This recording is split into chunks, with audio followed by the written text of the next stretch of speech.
दोस्तों, महात्मा बुद्ध कहते हैं कि मानव शरीर स्वास्थ्य का रहस्य है, इसलिए अतीत पर शोक मत करो, भविष्य की चिंता मत करो। बुद्धिमानी तो यही है कि आप ईमानदारी से अपने वर्तमान में जियो। लेकिन हम में से अधिकांश लोग वर्तमान में जीना नहीं जानते, क्योंकि वो जीना ही नहीं चाहते। उन्हें तो अपने बीते हुए कल की चिंता करनी है, आने वाले भविष्य की चिंता करनी है।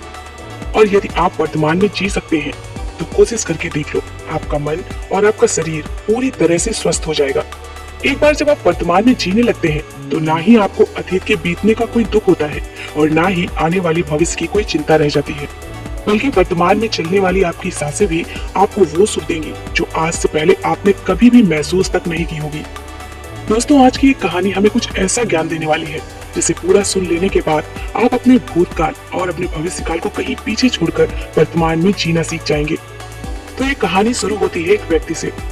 वो व्यक्ति बहुत दुखी था, बहुत परेशान था। वो एक पहाड़ की चट्टान पर बैठकर रो रहा था। लग रहा था कि तभी वहां से एक बौद्ध भिक्षु गुजर रहे थे। उसे रोता देख वो बौद्ध भिक्षु उस व्यक्ति के पास गए और उससे कहने लगे, क्या तुम यहाँ से कूदकर अपनी जान लेने की सोच रहे हो? वो व्यक्ति कहता है, आपने बिल्कुल ठीक कहा, लेकिन आपको इससे क्या फर्क पड़ता है? मेरा जीवन है, मैं इसके साथ जो चाहूँ वो करूँ। तभी वो बौद्ध भिक्षु उस व्यक्ति से कहते हैं, तो अभी तक बैठकर क्यों रो रहे हो? अगर तुम्हें ये करना ही है तो यहाँ पर बैठकर रोने से क्या फायदा? इस बात को सुनकर वो व्यक्ति थोड़ा सा क्रोधित हो जाता है और क्रोध में आकर उन बौद्ध भिक्षु से कहता है, देखिए महाराज, मैं यहाँ पर जो भी करने आया हूँ वो तो मैं करूंगा ही, लेकिन आपको इसमें दखलंदाजी करने की कोई जरूरत नहीं है। इतना कहते ही वो व्यक्ति फूट फूट कर रोने लगता है। तभी वो बौद्ध भिक्षु उससे कहते हैं, अच्छा ये बताओ, क्या तुम सब कुछ छोड़कर आए हो या फिर अपने साथ कुछ लाए हो? तभी वो व्यक्ति उन बौद्ध भिक्षु के सवाल का जवाब देते हुए कहता है, ये गुरुवर, मैं सब कुछ छोड़ आया हूँ। मेरे पास अब कुछ नहीं है, न मेरे पास खोने के लिए कुछ बचा है, तो फिर भला मैं जीकर क्या करूंगा? ये सुन बौद्ध भिक्षु उस व्यक्ति से कहते हैं, यदि ऐसा है तो तुम अपने सर पर ये बोझ लिए क्यों ढो रहे हो? बौद्ध भिक्षु की इस बात को सुनकर वो व्यक्ति आश्चर्यचकित हो जाता है और उन बौद्ध भिक्षु से कहता है, ये गुरुवर, मैं कौन सा बोझ लेकर ढो रहा हूँ? मेरे हाथ तो खाली हैं और मेरे पास कुछ भी नहीं है। तभी बौद्ध भिक्षु कहते हैं, तुम्हारी सांसें भी ठीक से नहीं चल रही। तुम यहाँ पर आए तो हो इस दुनिया को छोड़ने और फूट फूट कर रोए भी जा रहे हो। एक खाली इंसान कभी भी ऐसा नहीं करता। जो कंगाल हो चुका हो, जिसके पास और कुछ न बचा हो, वो भला क्यों रोएगा? ये सुन वो व्यक्ति और भी क्रोधित हो जाता है और उन बौद्ध भिक्षु से कहता है, आपको इससे क्या मतलब? तभी वो बौद्ध भिक्षु उस व्यक्ति से कहते हैं, क्या तुमने कभी अपने अंदर की ओर झांकने की कोशिश की है? तुमने कितना बोझ उठाया हुआ है? तुम कितना बोझ लेकर अपने इन दोनों कंधों पर ढो रहे हो? इन सभी बोझों को कब तक ढोगे? इन बोझों को यहीं पर उतार दो और थोड़ा सा हल्का हो जाओ। कब तक इन बोझों के तले दबे रहोगे? जैसे ही उस व्यक्ति ने उन बौद्ध भिक्षु के मुख से ये सारी बातें सुनी, वो तुरंत ही उनके चरणों में गिर पड़ा और उनसे हाथ जोड़कर कहने लगा, हे गुरुवर, अभी तक मुझे कोई समझ नहीं पाया। यहाँ से कई लोग आए और गुजर गए, लेकिन किसी ने भी मुझसे ये सब नहीं कहा। आपने तो मेरे मन की बात पढ़ ली, यहाँ तक कि मेरे घर वाले तक मुझे नहीं समझ पाए, लेकिन आपने एक बार में ही मुझे पूरी तरह से पढ़ लिया। आगे वो व्यक्ति उन बौद्ध भिक्षु से कहता है, क्या आप मेरी समस्या का समाधान कर सकते हैं गुरुदेव? फिर वो बौद्ध भिक्षु कहते हैं, कहाँ है समस्या? वो व्यक्ति कहता है कि मेरे घर पर है, आप मेरे साथ चलिए। फिर वो बौद्ध भिक्षु उस व्यक्ति से कहते हैं, नहीं, समस्या तुम्हारे घर पर नहीं है। फिर वो व्यक्ति कहता है कि नहीं नहीं गुरुवर, समस्या मेरे घर पर ही है, आप एक बार मेरे साथ चलकर तो देखिए।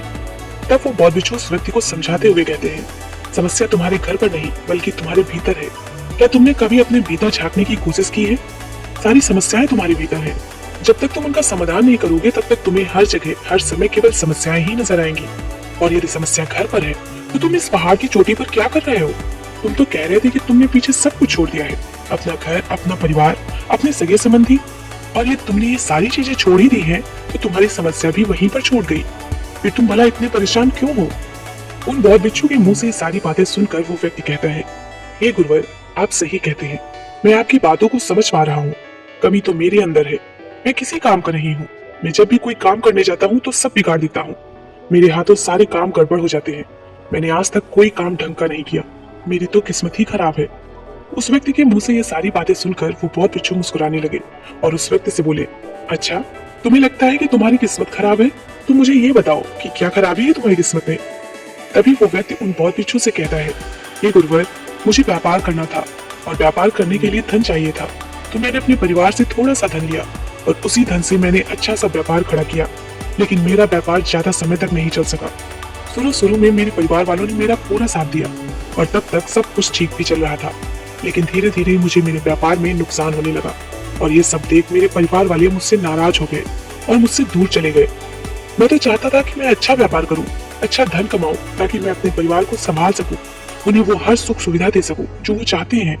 मैं तो सब उन्हीं के लिए कर रहा था, लेकिन वे लोग मुझे समझ नहीं पाए और मुझे इसका जिम्मेदार ठहराते हैं। और मुझे भी यही लगता है कि मैंने गलत किया, क्योंकि मेरा एक मित्र है और उसने भी मेरे साथ ही व्यापार शुरू किया था। लेकिन उसका देखो, उसका व्यापार बहुत अच्छा चल रहा है। वो जब भी मेरे घर आता है तो अपने व्यापार की बातें अवश्य बताता है। वो हमेशा ये कहता रहता है कि किस तरह से उसने अपने दम पर इस व्यापार को खड़ा किया और उसे चलाने में भी वो सक्षम है। किस तरह से उसने जी तोड़ मेहनत की और अपने व्यापार को उन ऊंचाइयों तक ले गया।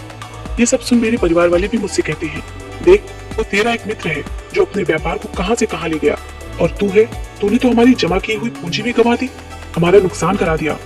मेरे परिवार वाले मुझसे हमेशा ही कहते रहते हैं कि तेरे बस का कुछ नहीं।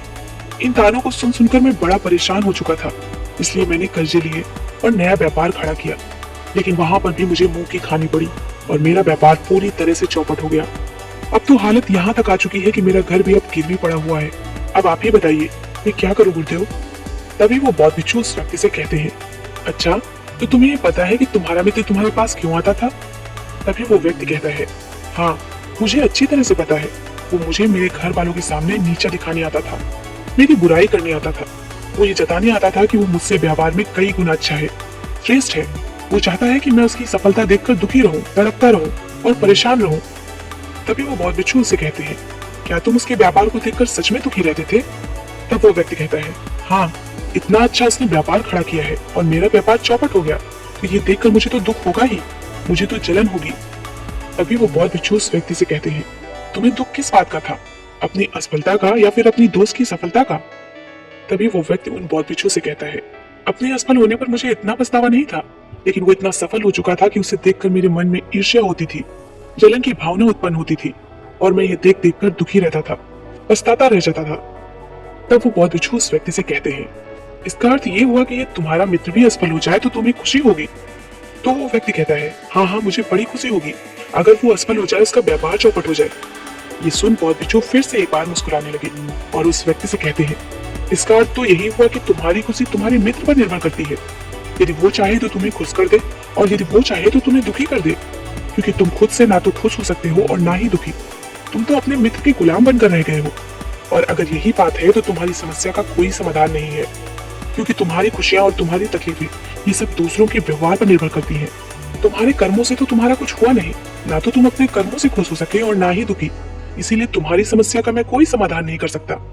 तभी वो व्यक्ति उन बौद्ध भिक्षु से कहता है, हे गुरुवर, ऐसा मत कहिए, मुझे आपसे बहुत आशा है, क्योंकि आप ही हैं वो जिसने मेरे अंदर की तकलीफों को पढ़ा है, उसे जाना है, उसे समझा है। आपसे मैं विनती करता हूँ कि मेरी समस्या का समाधान मुझे बताइए। तब वो बौद्ध भिक्षु उस व्यक्ति से कहते हैं, जब हम दूसरों से आशा बांध लेते हैं तब हम दूसरों पर पूरी तरह से निर्भर हो जाते हैं। अगर मैं तुम्हें कोई भी रास्ता न बताऊं, मैं तुम्हें तुम्हारी समस्या का समाधान न दूं, तो तुम इसी तरह से दुखी रहोगे, रोते रहोगे, बिलखते रहोगे। और अगर मैं तुम्हें कोई रास्ता बता दूं, मैं तुम्हें कोई समाधान बता ही दूं, तो हो सकता है कि तुम्हें कुछ मिल जाए।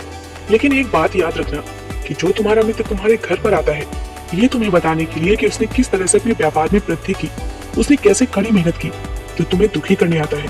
लेकिन वो बात तो सच्ची ही कह रहा है कि किस तरह से उसने अपने जीवन में संघर्ष किया और उस मुकाम तक पहुंचा है। तो उसने अपने अनुभव की ही बात तुम्हें बताई।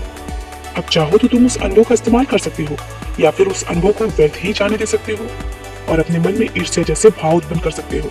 समझदारी तो इसी में है कि जब वो तुम्हें अपने अनुभव के बारे में बता रहा है कि किस तरह से उसने संघर्ष किया, अपने जीवन में अपने व्यापार को ऊंचाइयों तक पहुंचाया, तो तुम अपनी बुद्धि का इस्तेमाल करो और उसके अनुभव के ज्ञान का इस्तेमाल करो।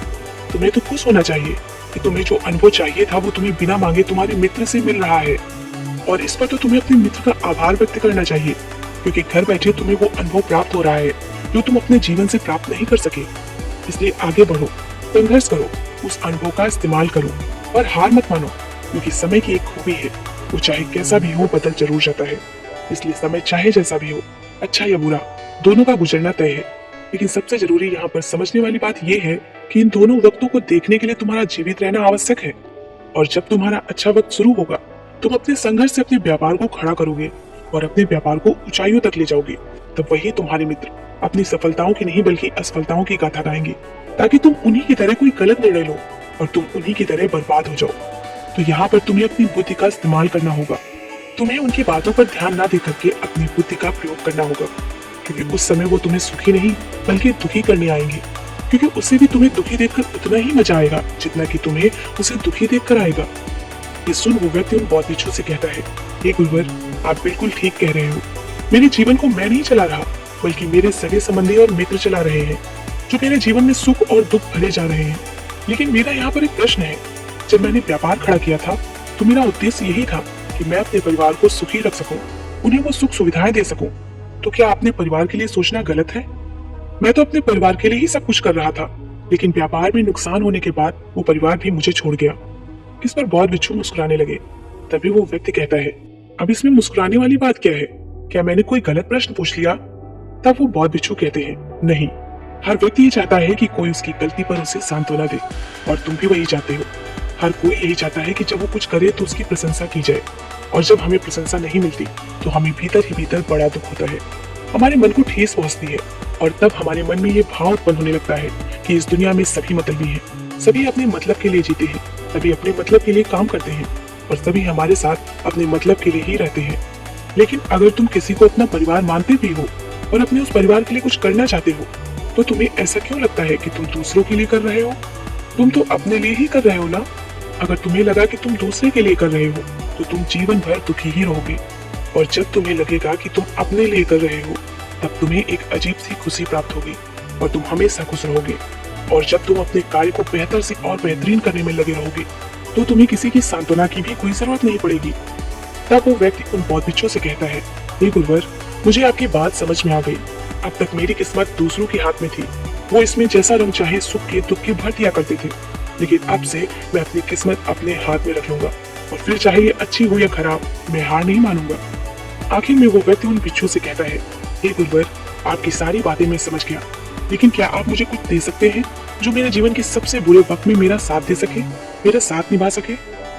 ये सुन वो बौद्ध भिक्षु उस व्यक्ति को एक छोटा सा बक्सा देते हैं और कहते हैं कि ये मेरे बहुत करीब है और इसे तुम्हें अपने बहुत करीब ही रखना होगा।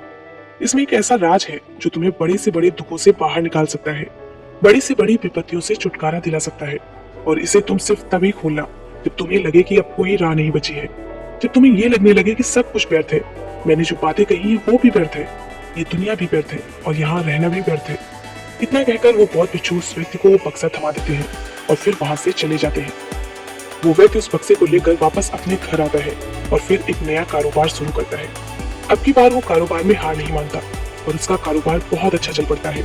उसका कारोबार चलने के कारण अब उसका परिवार भी उसके साथ आ चुका था। उसके पास अब हर सुख सुविधाएं भी हो गई थी। अब वो ना तो भूतकाल का रोना रोता था और ना ही भविष्यकाल की चिंता करता था। वो तो केवल अपने वर्तमान को और ज्यादा बेहतर बनाने की कोशिश में लगा रहता था। लेकिन समय हमेशा बदलता रहता है।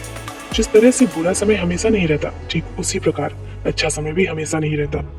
उस व्यक्ति के जीवन में एक बार फिर से अच्छा समय समाप्त हो चुका था। वो जिस राज्य में रहता था उस राज्य पर पड़ोसी राज्य ने चढ़ाई कर दी थी और पूरा राज्य तबाह कर दिया था। उसका व्यापार भी पूरी तरह से तबाह हो चुका था। वो परिवार के साथ दर दर की ठोकरें खाने लगा। उसे यहाँ से वहां भागना पड़ा, यहाँ तक कि उसके पास खाने पीने के लिए भी पैसे नहीं बचे थे। भूख से उसके माता पिता ने दम तोड़ दिया और वो अपनी पत्नी और छोटे भाई के दोनों बच्चों को लेकर इधर उधर भटकता रहा। ये दोनों बच्चे बीमार पड़ चुके थे और अब उसके पास इलाज के लिए भी पैसे नहीं थे। तब उसे एहसास होने लगा ये सब व्यर्थ है, उसका ये जीवन जीना भी व्यर्थ है, ये पूरा संसार व्यर्थ है और जो कुछ भी बातें उन बौद्ध भिक्षु ने मुझसे कही थी वो सभी बातें भी व्यर्थ हैं। आज मेरे पास कुछ भी नहीं बचा, आज मेरे पास जीने का कोई मकसद नहीं बचा। उन भिक्षु ने जो भी कहा था उन सब बातों का आज कोई मतलब नहीं रह गया। अंततः जीवन को तो समाप्त होना ही है, तो फिर जीवित रहकर भाग दौड़ करके अपने जीवन में वो ऊंचाइयां हासिल करना, वो सफलताएं हासिल करना, ये सब किस काम का? मेरा जीना भी अब मुझे व्यर्थ ही लग रहा है। अगर मैंने उसी समय हिम्मत करके इस जीवन को और अपने शरीर को त्याग दिया होता तो शायद आज मुझे ये सब नहीं देखना पड़ता। वो पूरी तरह से निराश हो चुका था, अंदर से पूरी तरह से टूट चुका था। वो ये सब सोच ही रहा था कि तभी उसकी नजर उस बक्से पे पड़ी जो उस बौद्ध भिक्षु ने दिया था। उस बक्से को उसने खोला। उस बक्से में एक पर्ची थी जिस पर यह लिखा था कि आपकी नई जिंदगी की शुरुआत कहीं से भी हो सकती है। आपके पास सोने का सिक्का हो ना हो, लेकिन आपके पास वो हिम्मत तो है, तो कुछ ना कुछ अवश्य ही कर लेंगे। उस पर्ची को पढ़ने के बाद उस व्यक्ति के मन में एक बार फिर से आशा जगी, फिर से लहर दौड़ पड़ी और उसने फिर से वो हिम्मत बांध ली ताकि वो अपने जीवन में फिर से उन ऊंचाइयों को हासिल कर सके। दोस्तों, उम्मीद है कि आपने इस वीडियो से कुछ ना कुछ सीखा होगा। यदि इस कहानी ने आपको जरा सा भी प्रेरित किया हो तो इस वीडियो को लाइक और चैनल को सब्सक्राइब करना ना भूलें। धन्यवाद।